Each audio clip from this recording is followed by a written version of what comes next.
Assalamualaikum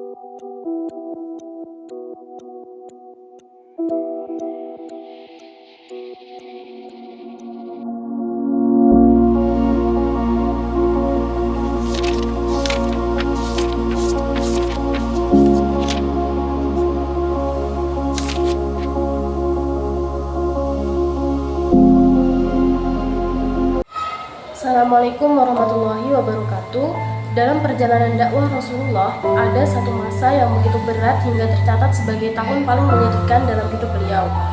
Tahun ketika dua sosok terdekat wafat, perlindungan hilang, dan tekanan Quraisy semakin keras. Tahun itu dikenal sebagai Amul Huzn atau tahun kesedihan.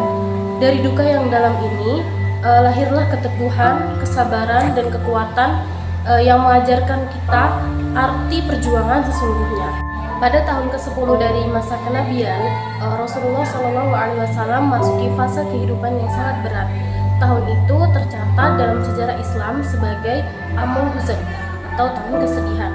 Dua orang terpenting dalam hidup beliau yang selama ini menjadi pelindung, penolong, dan sumber kekuatan pergi meninggalkan dunia dalam waktu yang berdekatan.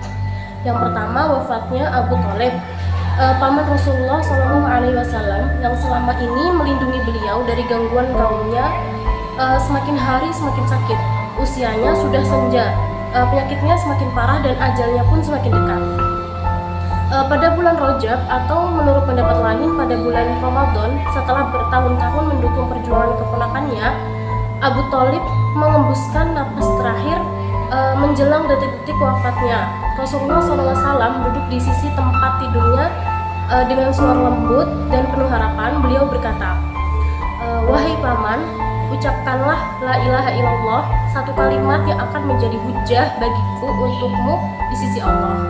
Namun Abu Jahal dan pembesar Quraisy tidak tinggal diam. Mereka terus membisikkan ucapan-ucapan yang menghalangi, seperti mengingatkan Abu Thalib untuk tetap berada di atas agama nenek moyangnya. Hingga akhirnya kata terakhir yang keluar dari lisan Abu Thalib adalah kesetiaannya pada agama Abdul Muthalib. Rasulullah SAW begitu sedih. Beliau berkata bahwa beliau akan terus memohon ampun untuk pamannya selama belum ada larangan dari Allah. Tetapi tak lama kemudian turunlah ayat yang menegaskan bahwa Nabi dan orang beriman tidak boleh memintakan ampun bagi orang-orang yang musyrik, meskipun mereka kerabat dekat. Allah juga menurunkan firman-Nya yang berbunyi, "Sungguhnya engkau tidak dapat memberi petunjuk kepada siapa yang engkau cintai, tetapi Allah memberi petunjuk kepada siapa saja yang Dia kehendaki." Quran Surat Al-Qasas ayat 56. Meskipun Abu Thalib tidak masuk Islam, tidak ada yang dapat mengingkari betapa besar jasanya dalam melindungi Rasulullah SAW. Sebuah perlindungan yang membuat dakwah Islam bisa terus berjalan di tengah tekanan Quraisy. Setelah kematian Abu Thalib, Rasulullah SAW berkata, "Aku belum pernah mengalami gangguan dari Quraisy yang lebih berat daripada setelah Abu Thalib meninggal." Sejak saat itu, kaum Quraisy semakin berani mengganggu dan menyakiti Rasulullah SAW tanpa rasa takut. Selanjutnya yaitu wafatnya Khadijah radhiyallahu anha. Belum sempat mereda rasa sedih di hati beliau, musibah besar lainnya kembali menimpa. Sekitar 3 bulan setelah wafatnya Abu Thalib, istri tercinta beliau yaitu Khadijah radhiyallahu anha menyusul menghadap Allah pada bulan Ramadan. Khadijah bukan sekedar istri, ia adalah wanita yang menemani Nabi SAW selama seperempat abad. Dialah orang pertama yang beriman ketika seluruh manusia meragukan beliau. Dialah yang menenangkan Nabi ketika wahyu pertama datang dan membuat beliau ketakutan. Ia menyerahkan harta, tenaga, dan seluruh cintanya untuk dakwah Islam. Begitu besar kedudukannya hingga Jibril datang membawa salam dari Allah dan kabar gembira tentang rumah khusus bagi Khadijah di surga, yaitu rumah yang tenang, tanpa hiruk pikuk, tanpa kelelahan. Gambar rumah itu begitu menggambarkan sifat Khadijah, seperti ketenangan, keteduhan, dan kenyamanan bagi Rasulullah SAW. Kepergian Khadijah membuat hati beliau hancur, di mana Rasulullah SAW, Khadijah adalah cahaya yang selalu menguatkan, tempat pulang yang menenangkan, dan sahabat yang selalu memahami.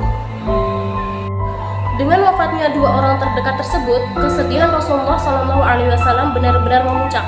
Inilah alasan mengapa tahun itu diberi nama tahun duka, karena kesedihan yang menimpa Nabi datang bertubi-tubi tanpa jeda. Selanjutnya gangguan Quraisy makin berat. Sejak tidak ada Abu Thalib, kaum Quraisy makin berani menyerang dan mengganggu Rasulullah SAW. Pernah suatu hari seseorang dari mereka menaburkan debu ke kepala beliau. Kemudian putri beliau yang bernama Fatimah menangis sambil membersihkan debu itu dari rambut ayahnya. Dengan lembut Rasulullah SAW berkata, "Tidak perlu menangis, wahai putriku. Sesungguhnya Allah akan melindungi ayahmu. Meskipun penuh ujian, beliau tetap sabar dan terus berdakwah." Selanjutnya yaitu pernikahan dengan Saudah dalam suasana penuh kesedihan itu. Rasulullah SAW menjalani hari-hari dengan beban yang sangat berat, tanpa pelindung dan tanpa pendamping yang selama ini selalu menguatkan beliau. Pada bulan Syawal tahun ke-10 kenabian, beliau menikahi Saudah binti Zam'ah. Saudah adalah wanita muslimah yang telah lama masuk Islam. Ia pernah hijrah ke Habasyah bersama suaminya Sakron bin Amr. Namun suaminya wafat di perantauan. Saudah kembali ke Mekah sebagai janda tanpa pelindung. Untuk menjaga dan memuliakan Saudah, Rasulullah SAW melamarnya. Saudah menjadi wanita pertama yang beliau nikahi setelah wafatnya Khadijah. Sikapnya lembut, setia, dan penuh penghormatan kepada Rasulullah SAW. Bahkan pada tahun-tahun berikutnya, ia dengan rela memberikan gilirannya kepada Aisyah radhiyallahu an sebagai bentuk penghormatan dan kecintaannya kepada Nabi. Pernikahan ini bukan sekedar ikatan rumah tangga, tetapi juga bentuk perlindungan dan kasih sayang Nabi terhadap seorang sahabat wanita yang telah berjuang dan berkorban demi Islam. Tahun ke-10 kenabian adalah tahun yang penuh ujian. Wafatnya Abu Thalib dan Khadijah membuat dakwah Nabi terasa semakin berat.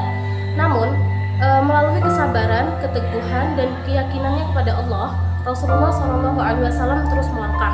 Dari tahun yang gelap itu lahirlah cahaya yang lebih terang, dan dakwah Islam terus berkembang hingga menerangi seluruh dunia. Sekian, wassalamualaikum warahmatullahi wabarakatuh.